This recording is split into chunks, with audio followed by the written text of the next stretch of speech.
لیکن آئینہ دل سے توحید کا عکس زائل نہ ہوا۔ ضعیفی کے عالم میں جن لوگوں نے ان کی پیٹھ ننگی دیکھی تھی وہ بیان کرتے ہیں کہ اس وقت تک کثرت کے ساتھ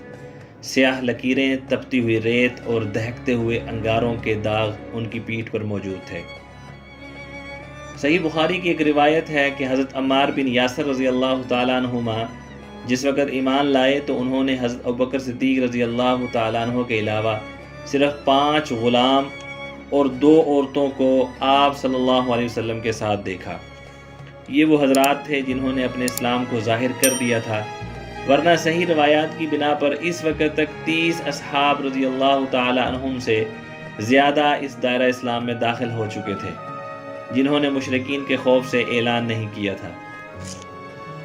حضرت عمار رضی اللہ تعالیٰ عنہ تو ایک بے یار و مددگار غریب الوطن تھے، دنیاوی وجاہت و طاقت بھی حاصل نہ تھی، اور سب سے زیادہ ان کی والدہ مائدہ حضرت سمیہ رضی اللہ تعالی عنہما اس وقت تک بنی مخزوم کی غلامی سے آزاد نہیں ہوئی تھی۔ تاہم جوش ایمان نے ایک دن سے زیادہ مخفی ہو کر رہنے نہ دیا۔ ایک روز مشرکین نے ان